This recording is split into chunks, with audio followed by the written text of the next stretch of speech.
Okay, good afternoon everyone, and it's Sunday afternoon, but I decided to record a video so that I can tell you or I can give you my analysis on these 13 stocks requested by SuperNet00. SuperNet00 is one of our newest customers at Equalist Analytics. So these are the 13 stocks that I'd like to discuss today. We have Bell, FDC, FB, Food, House, Tech, SMC, Nikl, LTG, MAC, IMI, CHIB, and finally we got SCC. So these are the 13 stocks requested by SuperNet00. And by the way, the reason why I've decided to record my analysis in a video format is that for you to see where did I plot my support and resistance levels? Did I use a Fibonacci diagram to identify the psychological bottom or resistance of the stock and all sorts of things? And I think this is a better way to study. Okay, so let's start it off. And also, I'm using the First Metrosec Pro for my charting tool, and they have the Trading Views charting tool inside the First Metrosec Pro. Okay, so let's begin with Bell. Let me tell you what do I see on Bell. And before recording this video, I've also decided to just pre-plot my support and resistance levels. So I don't want you to think that the moment you press on the moment you type in the stock code of your stock, it's not automatic that support and resistance levels are pre-plotted. So I just want to get you confused by that. So again, the support and resistance level of Bell. First, the support. I've seen the support somewhere near 2.15 and the resistance is pegged at 2.66. Now, what do I see on this chart? Am I bullish? Am I bearish on with the way Bell looks on the chart? Well, obviously we can see that the price last Friday went below the 10 SMA and the MACD line here, the blue line, is already in a bearish divergence with a signal line. So that's not the kind of alignment that we want to see if we are looking for a buy signal. By the way, how does a buy signal look like as far as the 10-day simple moving average and MACD are concerned? It's a buy signal for me if the price is above the 10-day simple moving average. In this case, it's the red line. No, not the red line, but the green line rather. And also if MACD, which is the blue line, is hovering or moving above the red line, which is the signal line. So we're just seeing the exact opposite of how a buy signal should look like. So that means I'm not yet bullish on Bell based on what I see on those two combinations, on that combination of two technical indicators. Okay. Now, as far as volume is concerned, the histogram that you're seeing here is the 10-day volume average. It's the 10-day volume average. This shadow-like histogram that you see here, it's the 10-day volume average of Bell. So the volume last Friday was printed below Bell's 10-day simple moving average. What does it mean by that? What do I mean by that, or what do I interpret out of that? For me, this shows that although it was a red candlestick last Friday, the traders of Bell, for me, I think they're not yet that convinced enough to join the selling spree or the profit-taking activity in a massive manner. For me, it means to say that they are not yet that convinced that this is the right time to sell a significant amount of shares that they have on Bell. So there's even though I am relatively bearish on Bell, there's still a chance that let me plot this one. There's still a chance for Bell traders to see or to respect 2.42. Let's say 2.40 as a support level for Bell. So there's a chance for Bell to test the midterm support at 2.42 to 2.42, and again just like what I mentioned to that support and resistance video that I submitted to all of you yesterday. There are two possible scenarios that could happen.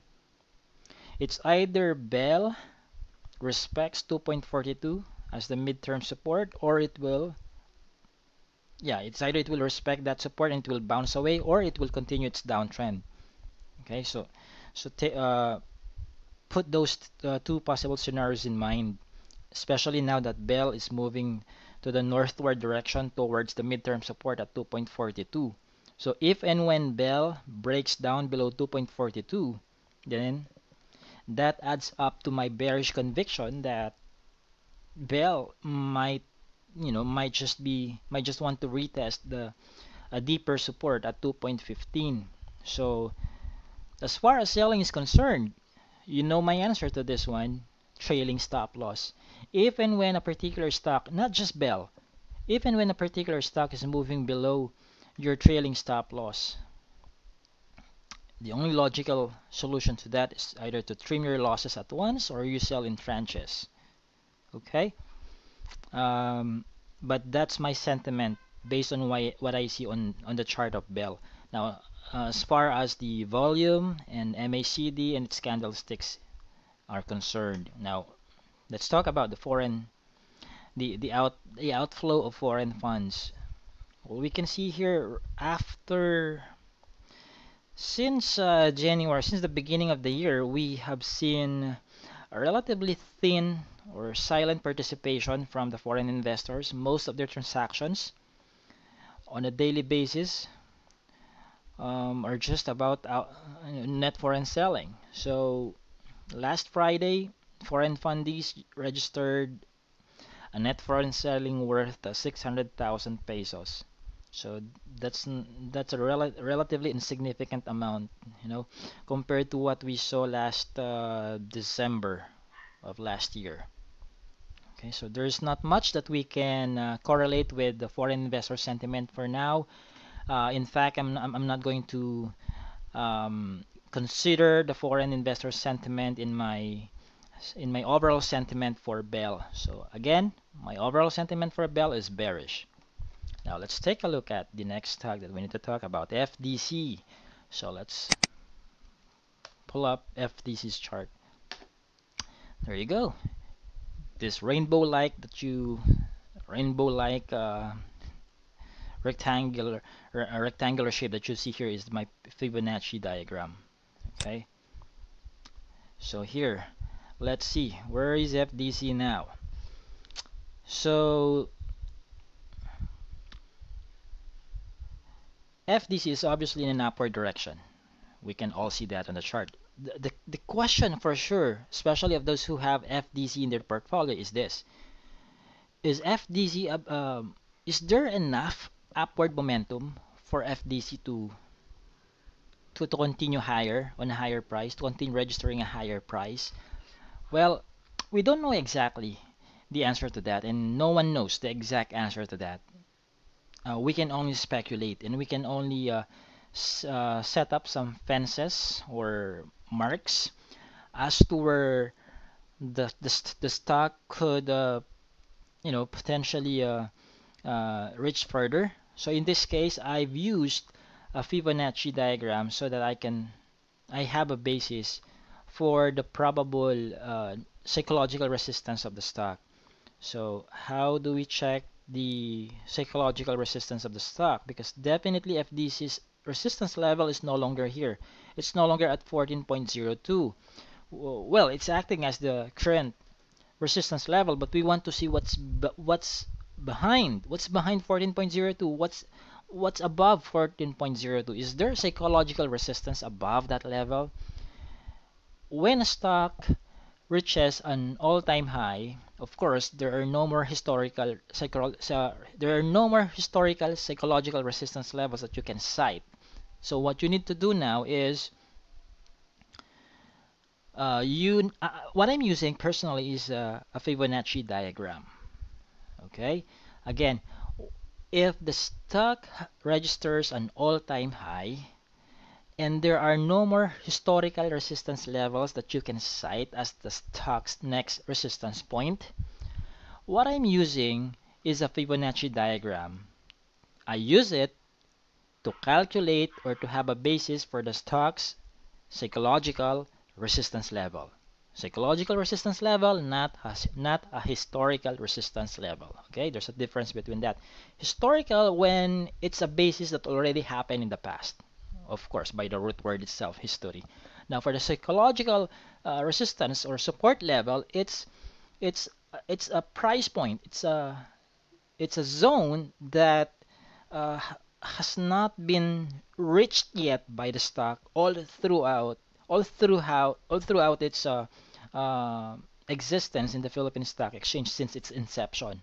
Okay, so I hope I was able to help you understand the difference between psychological and historical every time I use that, every time I say that word or those words. Okay, now this is my Fibonacci. I Okay, let me show you how I plotted that. Let's start. I remove the Fibonacci diagram, then to plot the Fibonacci, you click this one option, then click Fib retracement, and I plotted it here, and then the end mark is somewhere there. Then to reach that level on top, we need to zoom, so you can drag it. There you go. Okay, we have to reverse. We have to reverse the Fibonacci. Click on settings, reverse, so that we can see those extended rainbow-like colors on top. Now we can drag it. So there you go. There's the psychological resistance of FDC. It's somewhere near 18.54.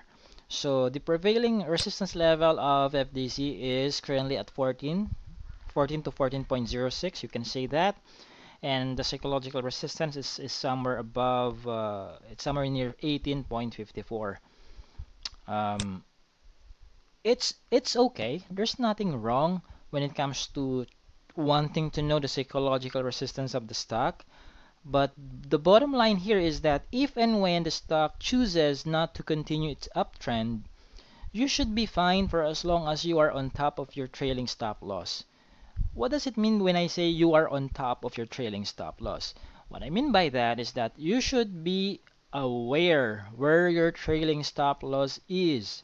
So don't just be an expert when it comes to hunting, determining, catching those buy signals or entry prices. You should be equally uh, expert or savvy when it comes to being on top, being aware, having the presence of mind on where your trailing stop loss is.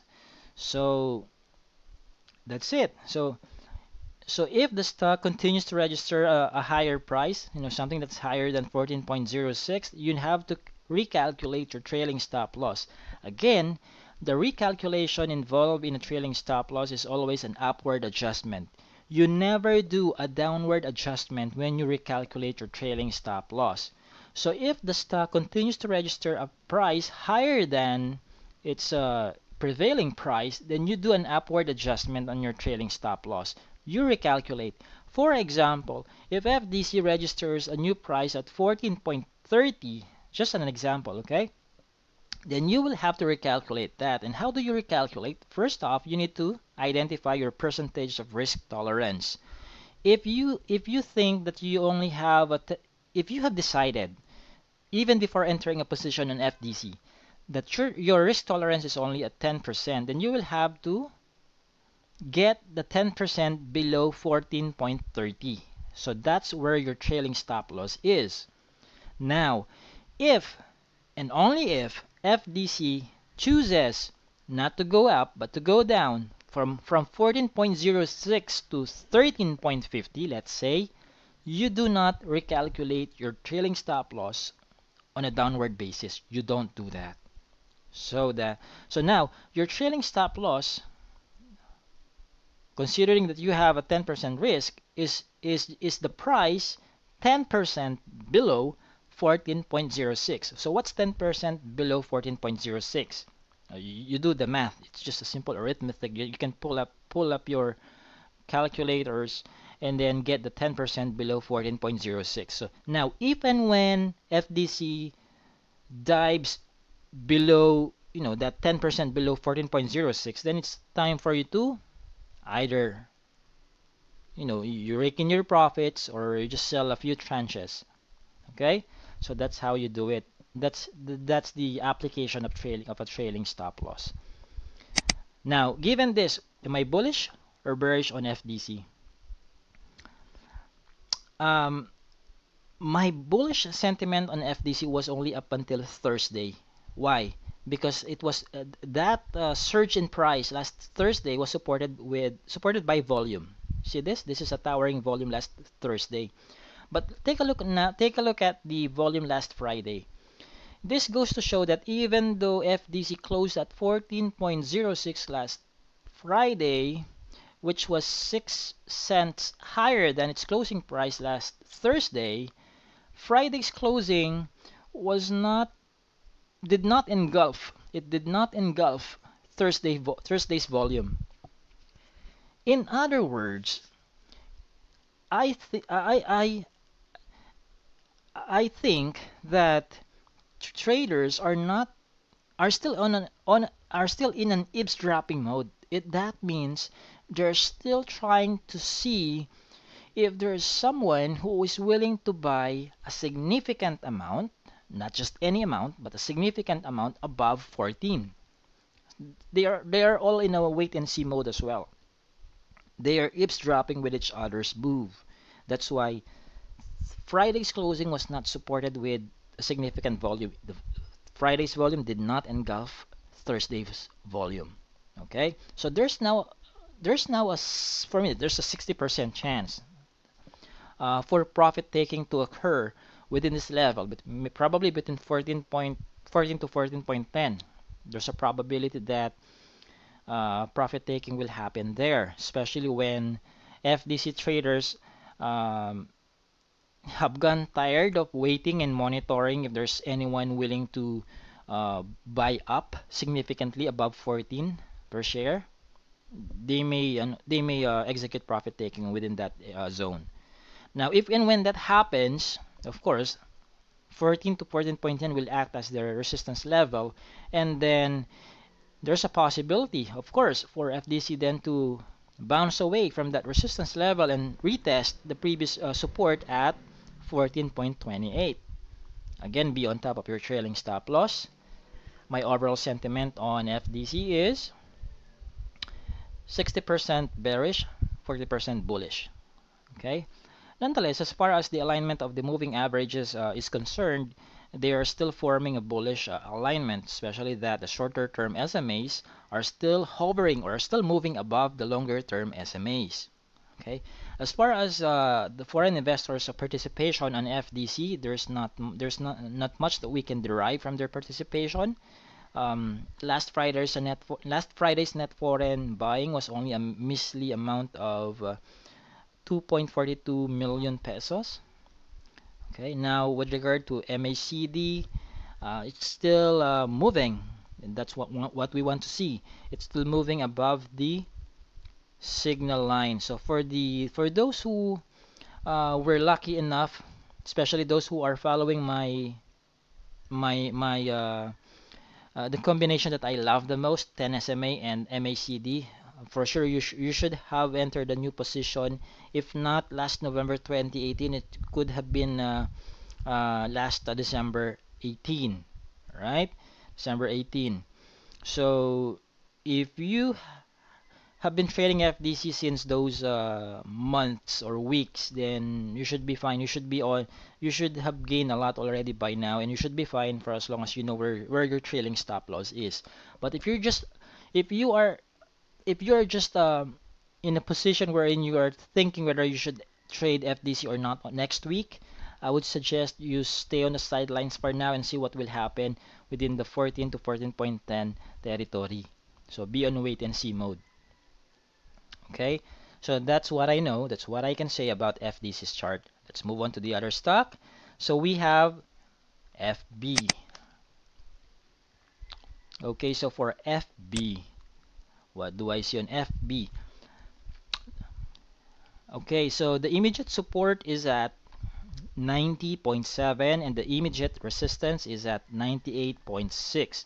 At this moment, FB or San Miguel Food and Beverage Incorporated is retesting the previous support at 90.70. Again, two things can happen here. It's either it will bounce away from 90.70, meaning it will reverse its direction from a downward to an uptrend direction, or it will continue its downtrend all the way to the major support at 80 pesos per share. And that's got a heart if it will uh, retrace all the way to the 90 or to the 80 per share level, especially if you bought at the top near 98 or 97 to 98. Again, um, still be on top of your trailing stop loss so that just in case the stock decides not to move on your favor, at least the amount of money that you're risking is not beyond the percentage of risk that you can only handle. Okay? So what's my overall sentiment on FB? Am I bullish or bearish? Before we tackle on that, let's take a look at its volume first, the net foreign investors participation, and MACD. Now, as far as the moving averages are concerned, FB is already moving below the 10 SMA. Definitely, that's not the kind of scenario that we want to see. And MACD is also moving below the signal line. So we want to see the opposite as far as MACD's position is concerned, and as far as the 10 SMA's position is also concerned. Okay, now when it comes to volume, last Friday's volume was below FB's 10-day volume average. So there's a possibility that this midterm support at 90.7 will be respected next week. But let's see what's going to happen on Monday. Okay, that's just a possibility. How did I derive? How did I get that possibility? Just by looking at the um, a 10-day volume average and the volume last Friday of FB. Well, for me, if the stock is moving in a downward direction, if it registers a red candlestick, but the volume is below its 10-day volume average, for me it's a sign that maybe the traders of that stock are not yet convinced, are not highly convinced that it's the right time to sell massively on that particular stock. So maybe they're still in a wait and see mode as well, trying to check if there's a possibility for their stock or their position to rebound on a certain support level. So that's how I derive the probability that I mentioned regarding FB. Now for foreign investors, well, still their participation isn't that much. It's only playing between some 5 million. Sometimes it's below 1 million. Um, so I'm not going to consider. I'm not going to factor in the activities of foreign fundies with my sentiment on FB. So there you go. So what's my overall sentiment on FB? I'm bearish on FB. Okay, so be on a wait and see mode near 90.70 next week. If it bounces away, then you may want to test buy, especially if you haven't had any position on FB yet. But if you already have a position on FB, my suggestion for you is that you be on top of your trailing stop loss. Okay, as long as the price is moving above your trailing stop loss, it's either you hold your position or you add more shares, but don't go all in, just buy in tranches.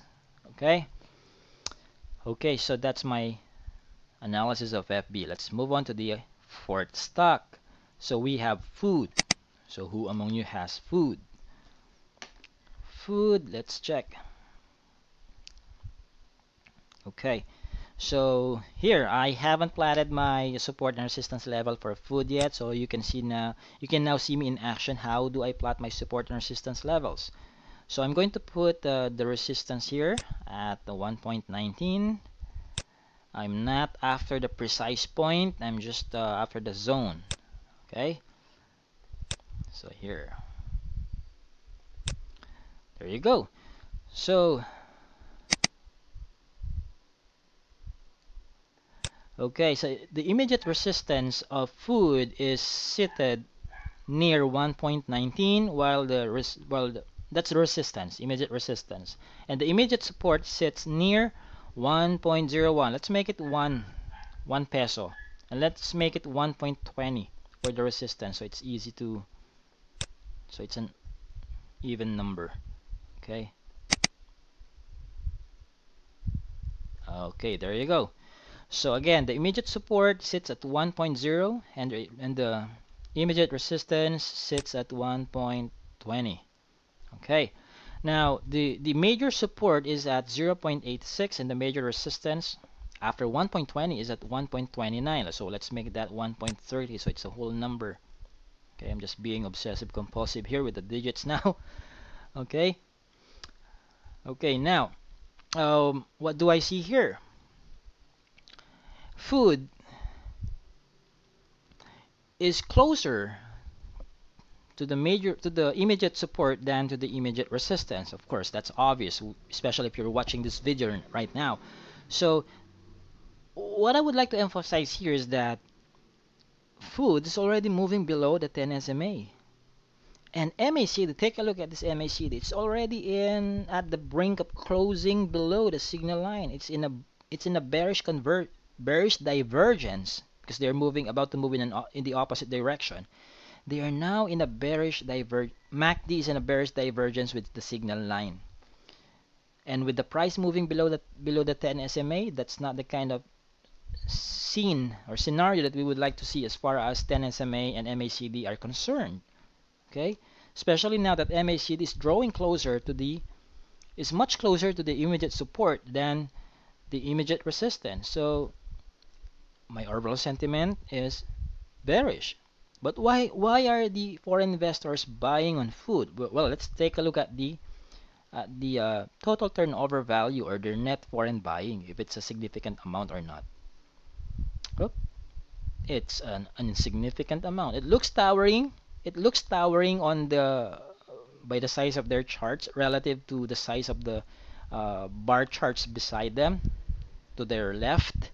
But when you take a look at the amount, it's only below 1 million pesos. So, wow, that's like a loose change as far as the amount of money that foreign investors can actually trade in the Philippine Stock Exchange. So I'm not going to factor in the foreign investors' participation in food on my overall sentiment. I stick with my bearish sentiment on food. When I say bearish, it doesn't mean that the stock will not do anything other than, going to the north southward direction. Um, Still put my sentiment within the context of what I'm showing you, what I'm saying here, what I am explaining based on how I interpret these charts here. So there's a chance for food to either respect the support at 1.0, or it will continue its trend all the way to 0.86. What's the probability of it respecting the support at 1.0? Let's see. Well, historically speaking, here, since December last year, food tested the support at 1.0 several times, not just once. And as we can see now, that support level has been respected several times as well since December 2018. And it was retested back in the last few trading days of January 2018. It was retested again, and it was respected. Well, let's see next week if it draws much closer to 1.0, and let's see then if it will be respected again. Because if you know the psychology of traders, even when they get tired of testing a certain support level, sometimes they give in, and then they give up, I mean, and then they just let the stock, they just cut their losses or rake in their profits and let the stock continue its downward direction until it bumps into a much stronger support level. So still there are the two possibilities are in place. That's why short-term trading requires, let me use a stronger word. It demands that you got the experience, not just experience but also the time to monitor the market, especially that we don't have an automatic stop loss in place yet. None of the brokers in the Philippines have that automatic stop loss feature in place. During the traders playbook in Cebu by First Metro Securities, it was announced that they do have a plan of implementing a stop loss feature within the year. Okay, but let's wait for official announcements. Okay, all right. So again, am I bullish or bearish on food? I am bearish, at least within the context of it wanting to retest the support at 1.0, and if unsuccessful, if that support level is disrespected next week or on Monday, then wait and see, or wait until it hits or draws closer to 0.86, its major support. Okay?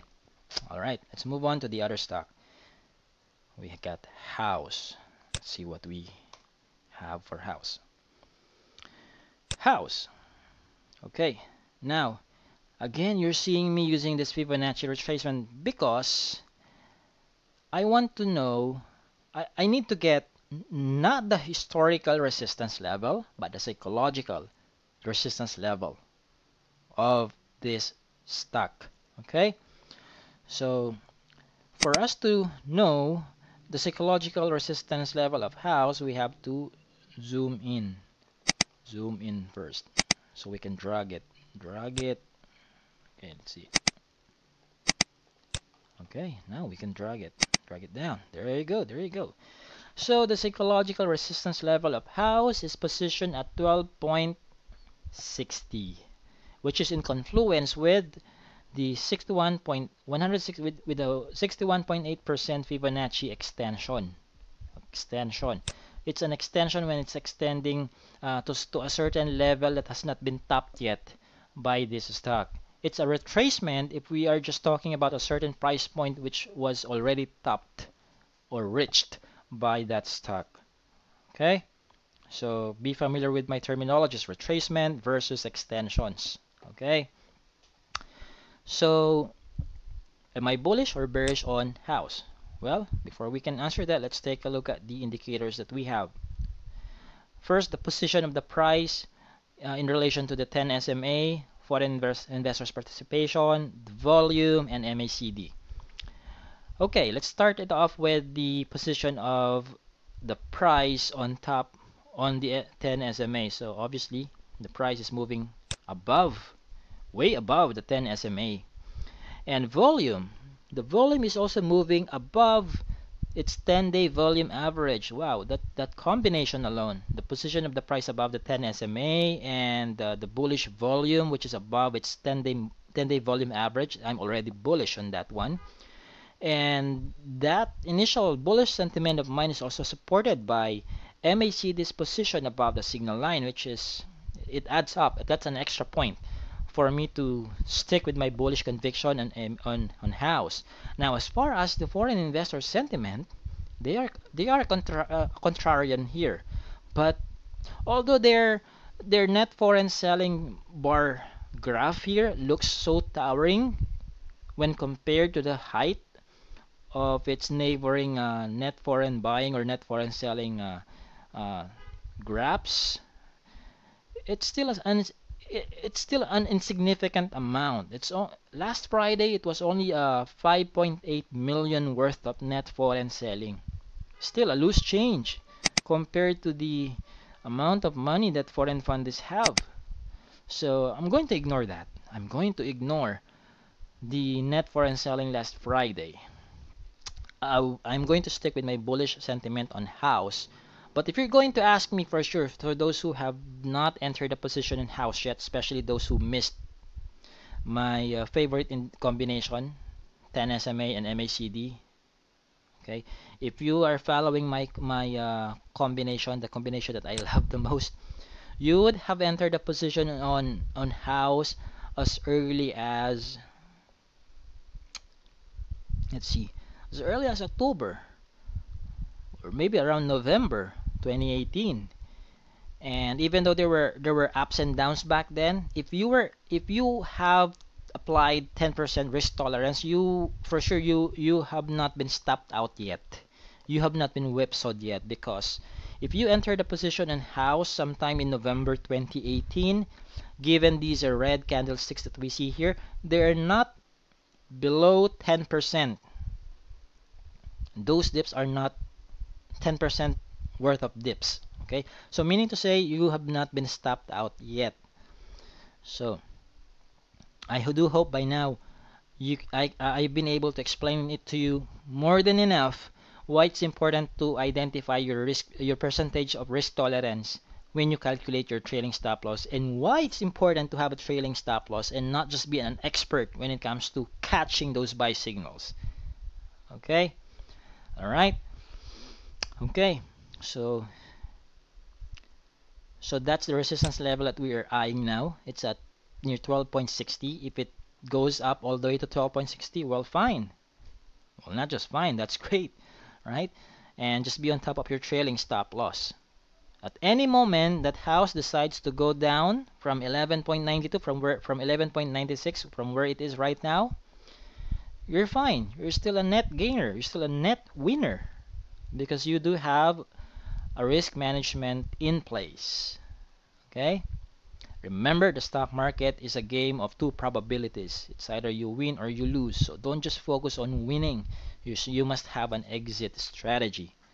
Okay? And as far as my system is concerned here at Equilist Analytics, I have a stress-free rule when it comes to answering the question when to sell. Is it time to sell? Where should I sell? Well, the answer to those three questions is just a simple one. It's also a question where your trailing stop loss is. Okay? And if you don't know how to answer the where your trailing stop loss is, then that means your trading strategy is incomplete. It's as though you rode a taxi and you're asking the driver, where should I where should you drop me here? Okay? Okay. So that's it. So my overall sentiment is bullish on house. Okay, let's take a look at the next stock. We have tech.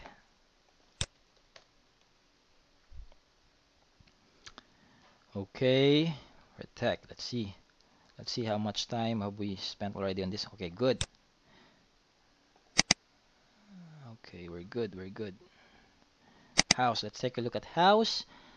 The immediate support is at 29 pesos. And the immediate resistance is pegged at 39.93. You can set it at 40 pesos per share if you would like to round it up. Okay. The price is already moving below the 10 SMA, and MACD has already registered a death cross, meaning to say MACD crossed below the signal line. So again, that's the opposite of the buy signal that we see.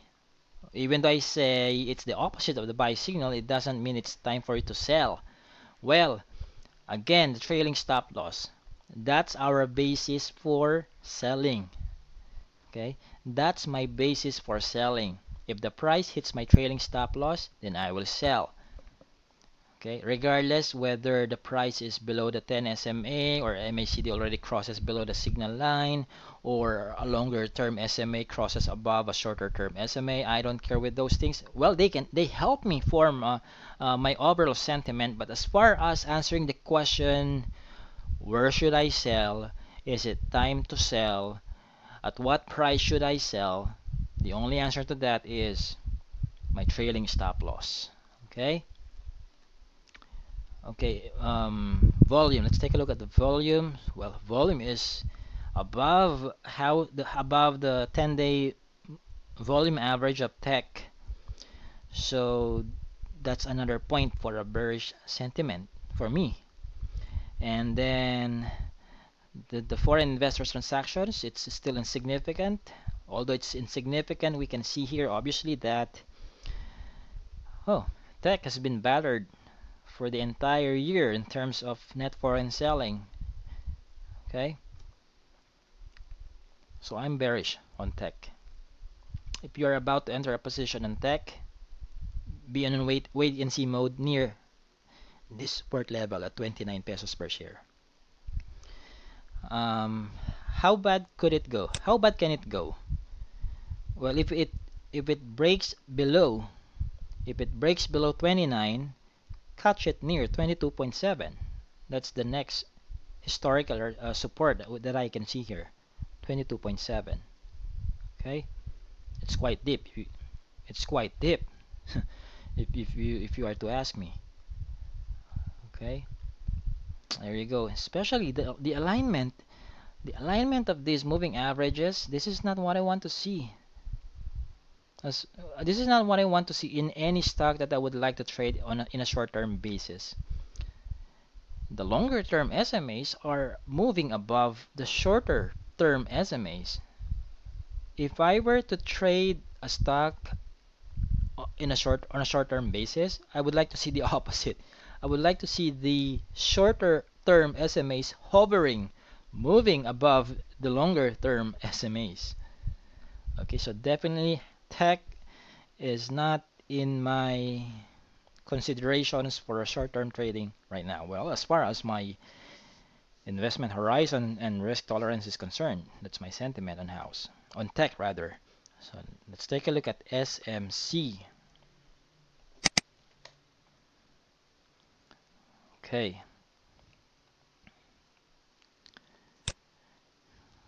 SMC is trying to recover its position above the 10-day simple moving average. Um, it's a good thing that the shorter term SMAs are still moving above the longer term SMAs, so there's still a tug of war, I would say, between the bulls and the bears. So the bulls would want to steal the ball back into their court. Um, but let's talk about the support and resistance here first.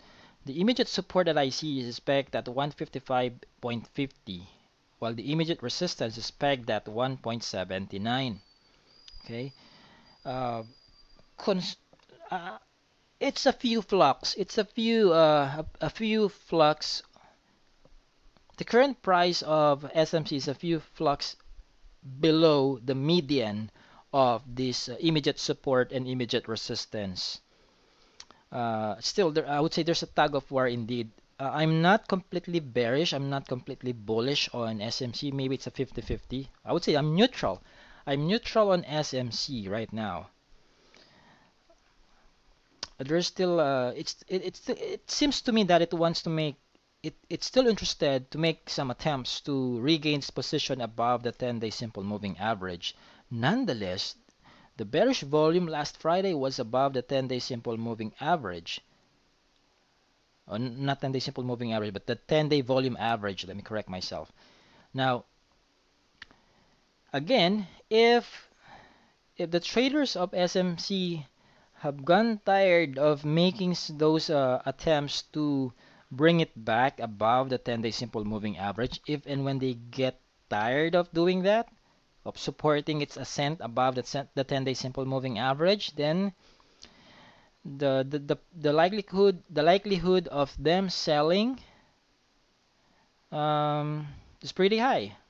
But if and when that happens, okay, I'm just only creating a foreseeable scenario, not foreseeable rather, a possible, a possible scenario.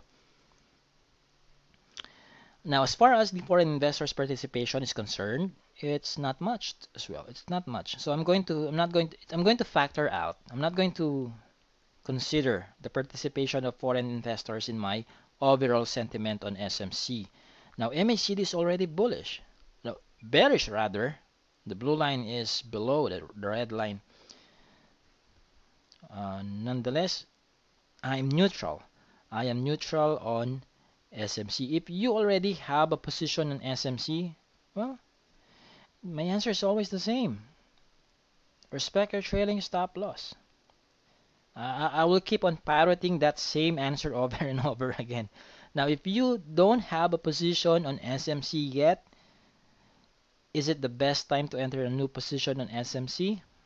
Let me check here. There's a midterm support level here. at 1.63. Okay, so if you don't have a position on SMC yet and you would like to consider buying some in tranches, maybe you can do that. Since I have a neutral position, I have a neutral sentiment on SMC. I don't know if you also have the same sentiment. If you have the same sentiment as mine, you can buy one tranche perhaps. Just test buy. Don't go all in. Okay, never go all in. Do a test buy. If it continues its recovery above the 10-day simple moving average, then you keep on buying in tranches. And as soon as it shows some weakness in the upward momentum, then you trim your losses. You trim your losses when? Again, trailing stop loss. Okay? Regardless if you are buying in tranches or not, set up your trailing stop loss. Okay? It's still it's my one and only ultimate basis when it comes to selling, whether selling with gains or selling with losses. Trailing stop loss. You don't expect any other answer from me other than that. When it comes to selling, trailing stop loss. Okay, there you go. For SMC. Now let's move on to Nikl, a mining company. Now for Nikl,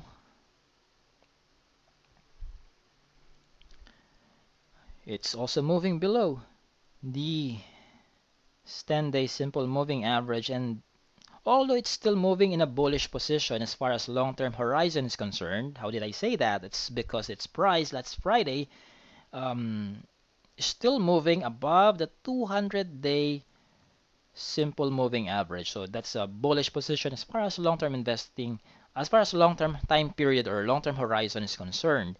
But we're talking about short-term trading now, and you know, this is short-term trading. So we're going to, you know, snub its position on a long-term horizon for now and stick with, where is it as far as short-term horizon is concerned? It's bearish, relatively very bearish, simply because it's already moving. It's below its 10-day simple moving average, and MACD has already crossed below the signal line, and at the same time, it's a bearish volume. It's a bearish volume. But in all fairness, despite the uh, red candlestick last Thursday, there were 3 red candlesticks last week. Despite that, volume, especially in the last 3 trading days of last week, did not go beyond the 10-day volume average. So it I kind of feel that nickel traders are still uh, are still waiting if there's hope, quote unquote hope, for this stock to rebound above 2.64 or 2.60 perhaps. Because if they were really decided to abandon their nickel shares, then we should be seeing a totally different height of volume here. Volume for the past 3 trading days. They should be very towering above the 10-day moving average. But it seems that they're still holding their horses, so to speak, when it comes to wanting to sell. So they are holding their position somewhere here. Okay? Let's see. Let me see if we can find a midterm support here. And I can see one. Here, somewhere here. Oh, it's in confluence with the week-to-date support level last week. It's at 2.62. Let's make it 2.6. Make it a whole number. So if you already have a position on nickel, again, respect your trailing stop loss. And if you don't have a position in this stock yet and you're planning to enter, wait and see at 2.60. Within the first 15 to 30 minutes of trading on Monday next week, see if there is a strong interest or strong demand to buy the stock up above 2.60. But if it's a bearish start, I would highly recommend that you freeze your plan of entering a new position on Nikl and monitor the midterm support at 2.60. Now, if and when it crosses below 2.60, then set your eyes near 2.30. Okay.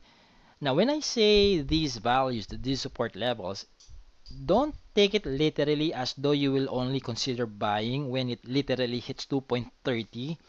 Like you're not going to buy if it hits 2.35 just because it's 5 centavos above the support level. I recommend that you exercise or you take this as you take the support and resistance levels as zones, not as precise points that you know, uh, not as precise points. These are just zones, territories, okay, ranges. Okay, and support level is at 2.30, like what I mentioned, which is in confluence with the intersection between 10 SMA and my uh, 50 SMA. This is the intersection. This is when a shorter term SMA crosses above the longer term SMA. Just a trivia, okay? Just a trivia. When a shorter term SMA crosses above a longer term SMA, that's a golden cross. Okay? Now, if the opposite happens, when a shorter term SMA crosses below a longer term SMA, that's a death cross. Okay? Some traders consider a golden cross as a buy signal, and some traders consider a death cross as a sell signal. Now, we do have a different universe. We have our own universe here when it comes to determining where to buy and when to sell. Okay? Okay. So resistance, the immediate resistance is still at is at 3.06. Okay. So foreign investors, how about foreign investors? Their participation started to dissipate last week, right? They did not participate that much when it comes to buying. In fact, after buying for 5 consecutive days since February 4 up until February 11, they started selling, but not as much as what they bought in the first week of February. Okay. Um, so what's my overall sentiment on Nikl then? Am I bullish, bearish, or neutral? At this state, I'm neutral on Nikl. I am neutral in a sense that I see a 50% probability that it will bounce and respect the support at 2.60 or 2.62, somewhere near that zone. And I also consider the 50% possibility that it will um, rebound, not rebound, but continue its direction and retest 2.30, the immediate support. Okay, knowing how it behaved. Okay, knowing how it behaved previously, that's why I zoom out the stock. I wanted to see how it behaved in the past few months. So here, as you can see here, in October 23, or yeah, October, probably around the 3rd or last week of October last year, it went up and then it slid also. It went down. So it looks like it's the exact same picture now. Last October as well, it made an attempt to inch higher above 2.80, but to no avail. It was an unsuccessful attempt. So it slid further down. Now it's now again trying to pierce through 2.80 or 2.90 rather, and that level seemed to have been a strong resistance, not psychological but historical resistance. So it's now we are now seeing a decline in price. So in technical analysis, they say that history repeats itself. Well, let's see next week if that will be proven true again. If not, we have to wait and see at 2.30. Okay? Keep that in mind, please, new entrants. Especially when I say new entrants, those who consider those who want to consider trading on Nikl. Okay, so after Nikl, we're down to how many stocks? LTG, MAC, IMI. So we're down to 5 more stocks. Let's talk about LTG now.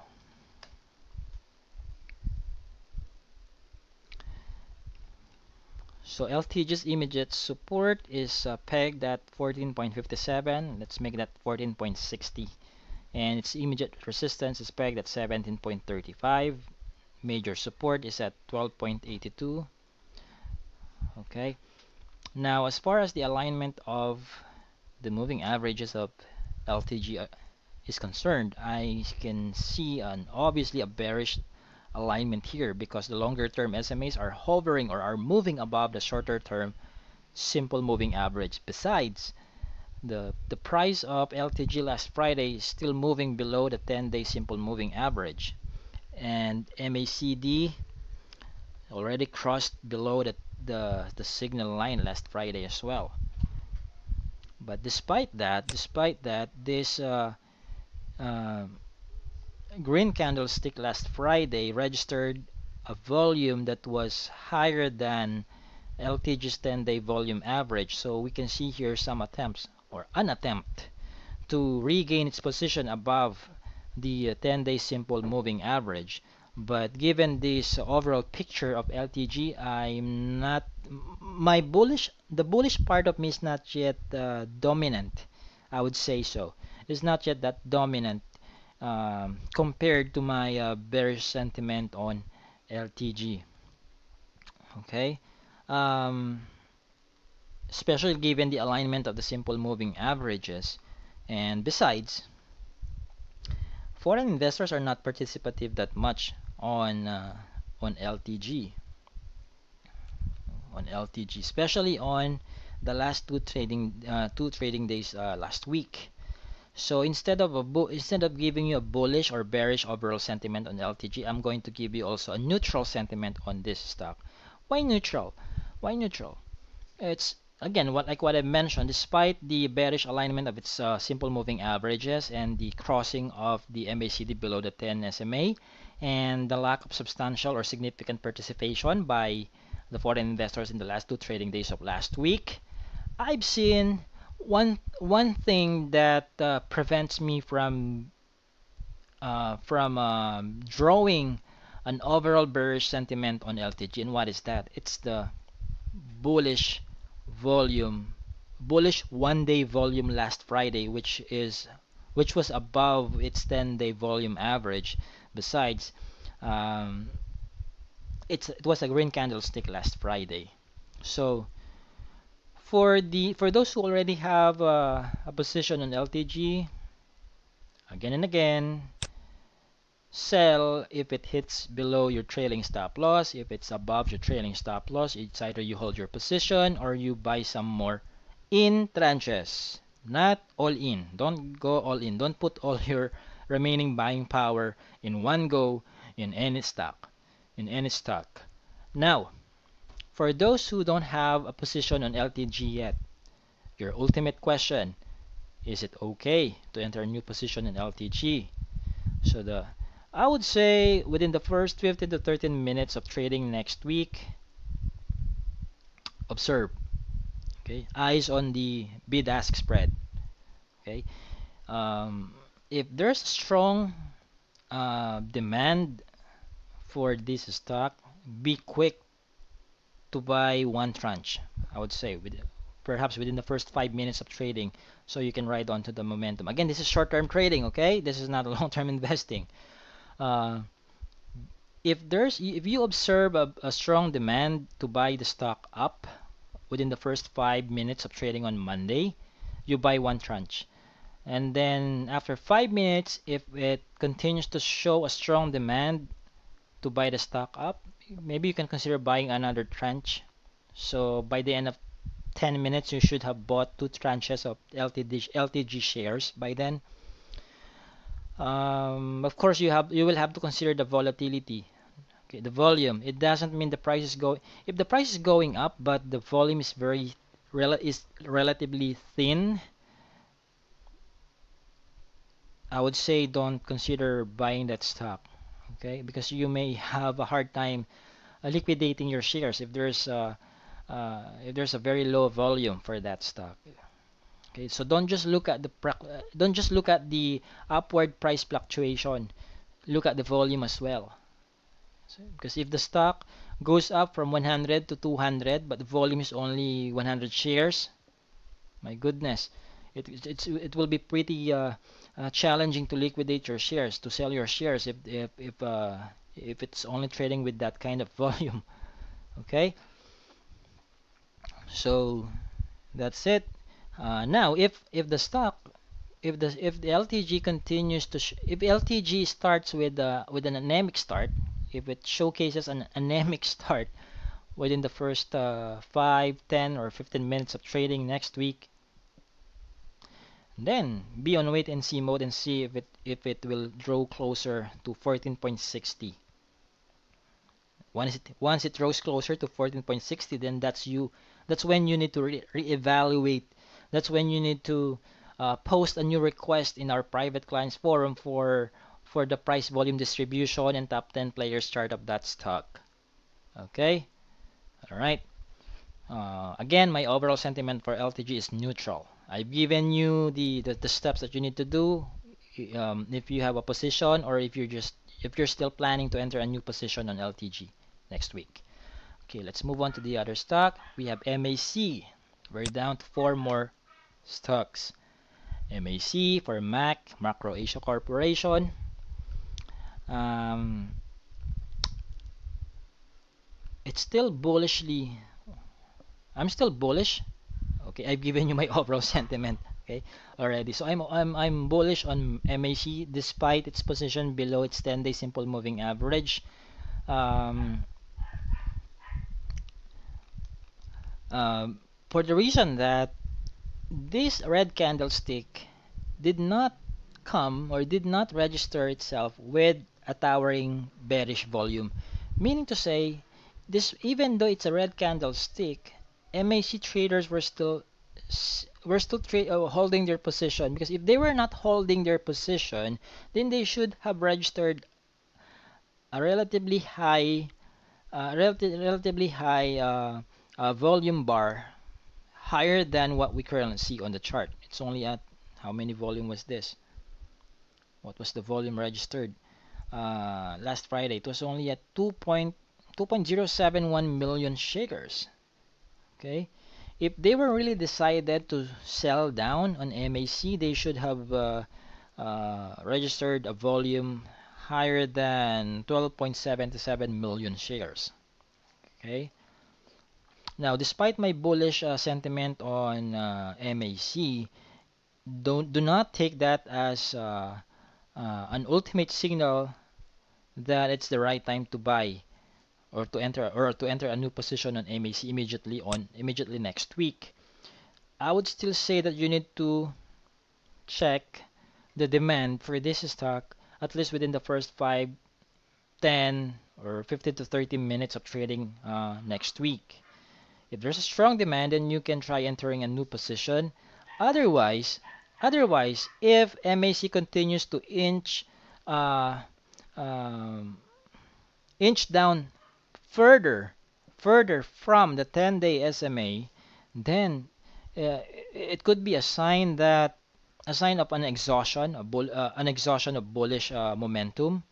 It happens sometimes. Okay, now consider that probability as well. There's still a possibility for an exhaustion of bullish momentum will be observed next week, despite my bullish sentiment on MAC. Okay. Now, do we see because this support at 16 and the resistance at 21 is quite wide. Okay. Do I see a midterm support here? Let's expand the chart. Let's zoom it out. Oh yes, I see a midterm support here, somewhere here. Or it could be somewhere here as well, the intersection between the 10 SMA and 200-day SMA. Okay, or we can put it here. Well, another way of doing that is it's either we put it here or we can plot a Fibonacci. It's an alternative way in this particular case. So let's take a look at our Fibonacci. Okay, here you go. Let's put it here. Fibonacci retracement.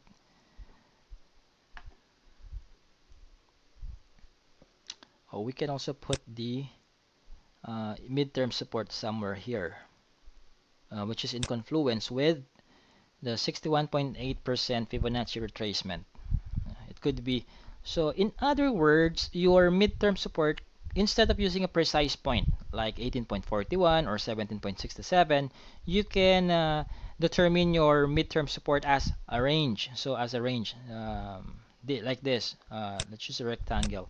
So this range, you can cite this one as a midterm support, somewhere between, which is between 17.72 and 18. Let's remove that. It's 17.67 and 18.41. Then that could serve as your midterm support for MAC. So let's remove this Fibonacci to remove some clutters. So this range, let's remove this one, and let's use a rectangular shape. So this one here, this range here could serve as your midterm support for MAC between 17.6 and 18.5.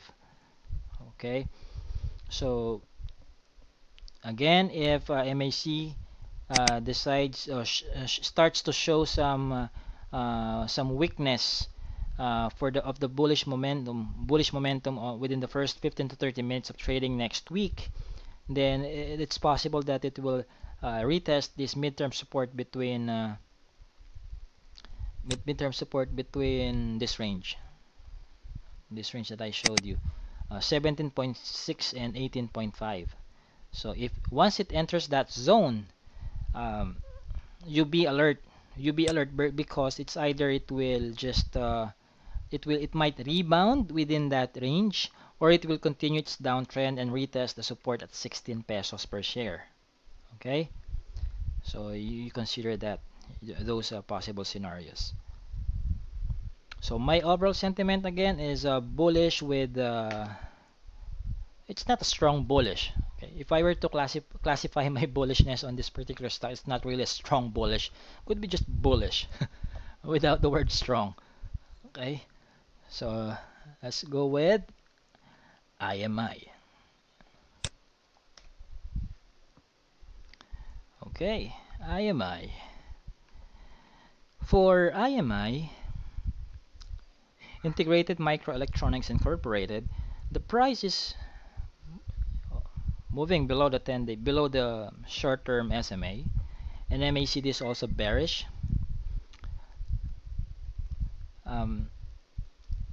My overall sentiment for this stock is I'm quite bearish on EMU already. Why? What signs did I see for me to derive where I derive my bearish sentiment? For one, the 50 SMA is below the 200-day SMA. It should be the opposite. This blue line here, this blue simple moving average should be below the orange. Is it orange or yellow? The yellow orange. Okay, this blue SMA should be below this yellow orange SMA. That should be the alignment. That's, well, that not should be, but that's what I prefer. That's what we prefer to see when it comes to trading stocks on a short-term basis. Okay, but there seems to be there's a misalignment in here. Okay, so I'm bearish on this stock. There's a chance I see a possibility for IMI to, it's either it will rebound, it will treat this midterm support at 12.50 as a rebounding area, or it will retest the support at 11.70. Okay. Why did I give an extra emphasis on that midterm support at 11 at 12.5? Well, that's because last week it seems to me that that level was respected. It There were red candlesticks last week, but the price did not go below 12 point did not close below 12.40. So this 12 point this area here, somewhere here, 12.50 to 12.40. Okay, this could serve as a midterm support. So it's either it will stay afloat above 12.50 next week, or if it breaches or if it breaks down below 12.50, then that increases the possibility of it retesting the support at 11.70. So keep an eye to that midterm support that I see. So again, I'm bearish on IMI. Another reason why I'm bearish on this stock is that it already went up from, oh, let's measure that. Let's measure how much has it risen. Take a look at what I'm going to use here. Okay, so that you know what measuring uh, features or uh, indicators you can see. So price range. So from here, it already went up by 82% from, what price was that? From 7.4 all the way to 13.68. Okay, 13.68. It went up by more or less 80% already. So if a stock surges that much, then it has to make some room for a technical correction. Technical corrections must happen, regardless if we're talking about short-term trading or long-term investing. They need to happen so that, you know, if there are there are some reasons for the stock to continue to go up, those short-term technical corrections will give more room for the uptrend momentum to increase its force. So those are technical corrections are necessary. And if you've been trading for a while, I'm sure you have already observed that no even for long-term investing stocks, no matter how fundamentally sound the stock is, the company is, technical corrections must happen, and those technical corrections must be seen as opportunities to acquire more shares of that stock. Okay, but that's the case when it comes to long-term investing. It's a totally different case when it comes to short-term trading. Okay,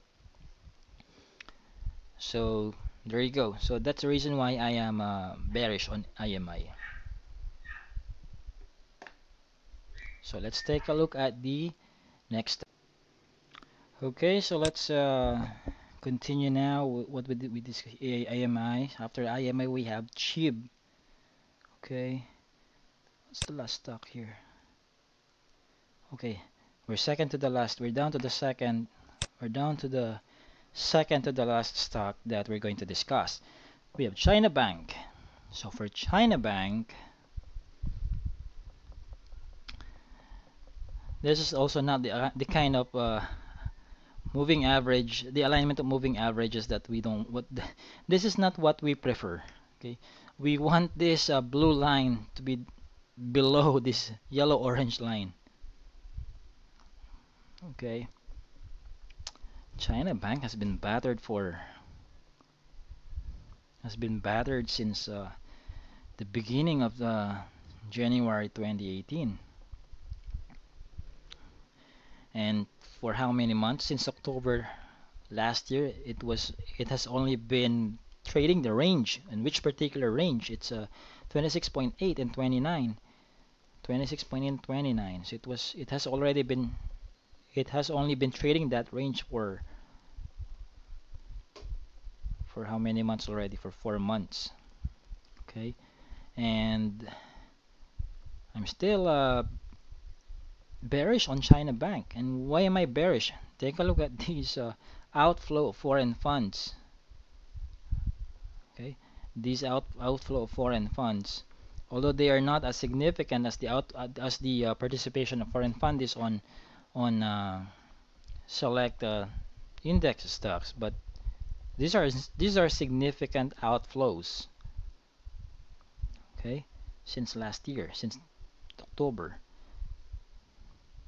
no, not just October, since the uh, August rather, since August of last year.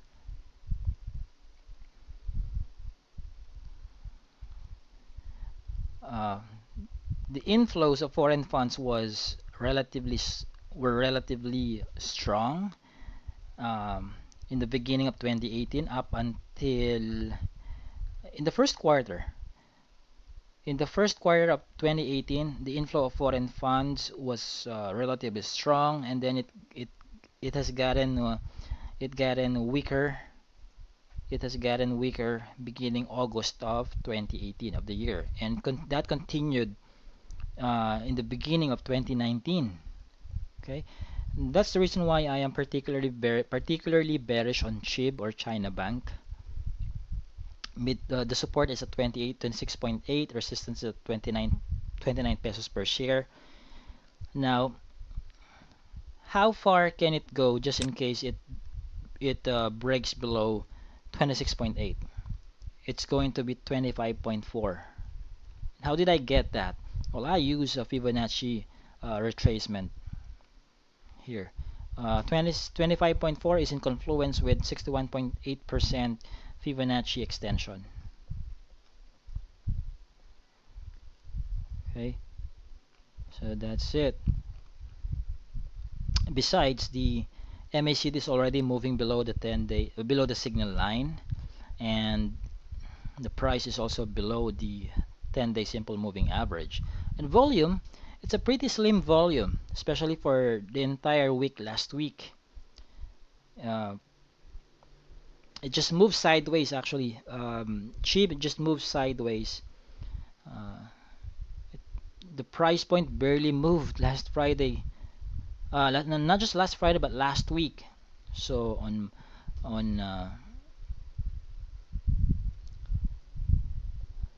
Monday it closed at 28. Tuesday it closed at 28 again. Wednesday it closed at 27.95. Thursday 27.95 again, and then Friday 27.95 again. So it just moved between that range for the entire week. 27 point, as far as closing price is concerned, okay, it just moved between 27.95 and 28 a piece. I can smell some kind of indecision among traders of China Bank on whether they will continue to hold their position or let the price drop all the way to 26.8. So if you don't have a position on CHIB yet, uh, postpone. I would say postpone your plan to enter a new position on CHIB. This is not the I don't see strong buy signals. I don't think it's the right time even to make some test buys on CHIB. Okay. Now, if you have had CHIB since last year, what are you still doing on CHIB by now? If you have had CHIB since last year, let's say since June of 28, it was playing somewhere near uh, 34.65. Let's say 35. What's 10% below 35? What's 10% below 35? 35 times 0.1 minus 35. So that was 31.5. Oh, CHIB is already trading at 27.95. You should have already uh, cut your losses. You should have already limited your losses at 10% only. You should have already sold at, well, when you hit your trailing stop loss. Okay, so don't enter a new position yet. Wait for this stock to draw closer to 26.8 again. Okay, so that's it.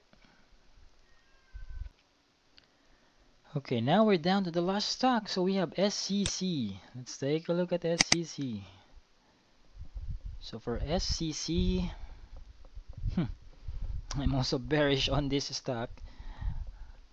At a glance, I know I'm already bearish because these moving averages, the longer term SMAs are all hovering the shorter term SMAs. And besides, the price is also below the 10-day simple moving average, and MACD just registered a death cross with the signal line. And take a look at the foreign investors' participation also, not just for the beginning of the year. It's also extending all the way up until, wow, all the way and all the way to October. Since October 2017, October 2017, 2017, not 2018. October 2017, foreign fundies' favorite move was to sell SCC. Take a look at these uh, downward pointing net foreign selling bars. Okay, so that's why I'm particularly bearish on SCC. I'm not even interested to add SCC in my long-term investing portfolio because of this, and not even in short-term trading because of its current state at the moment. My buy signals are absent on SCC. Volume last week, there's a bearish volume also last week. So there's a high probability for SCC to retest the support at 22.50. And if that happens, and if it does not bounce away, if it does not bounce away from 22.50, catch it at near 20.75, which is in confluence with 61.8% of the Fibonacci extension.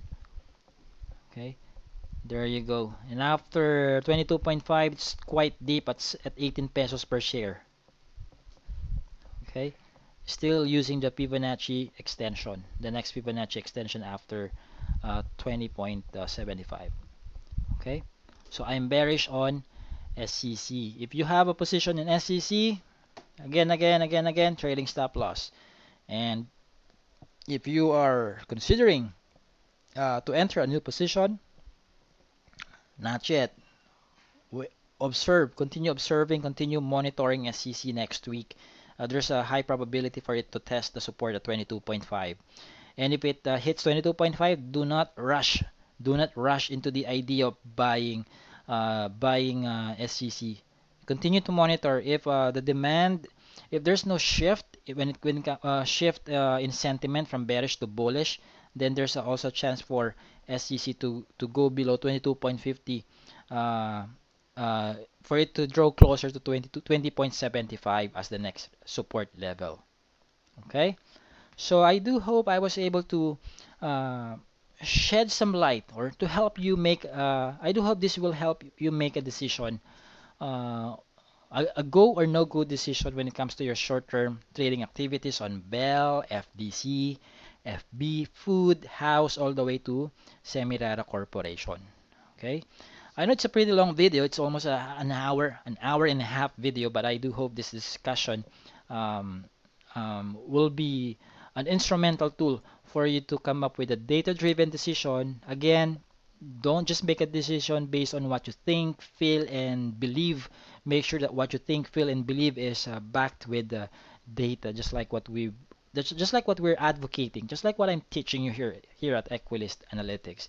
And if you have questions about this video, because I'm going to post this inside the videos tab. If you have some questions, do not comment on the video itself. You comment on its specific thread inside the appropriate section in our private clients forum, which is the stack analysis requests. User SuperNet00 already created some threads, or he already reopened or reactivated those threads. So if you do have some follow-up questions, make sure you ask the question in the right thread. For example, if you have a follow-up question about Bell, please don't post it inside the thread of FB. Doing so will not let us have a focused discussion. So we need to have an organized, clean and focused discussion in here so that each thread, we want each thread to talk about just one thing, not two things, but just one thing. Okay? So that's our goal here in our private clients forum. And again, if you find these videos helpful, please do let me know. I love, I love reading some comments telling me that you like what we're doing in here, you like what I'm doing, you like what I'm writing, you like what I'm saying, or what I'm saying is helps you a lot. I like knowing those things. That's my barometer for me to know if you like what I'm doing or if what I'm doing helps you. Because if what I'm doing does not help you at all, then I should stop doing that. So please let me know if what I'm doing uh, helps you in one way or the other. Okay, thank you so much. Again, my name is JC De Guzman of Equalist Analytics. It's a Sunday afternoon, and I do hope you will have you're going to spend your part of your weekend learning new things about your stock so that you'll be ready for next week. Thank you guys, and have a great weekend.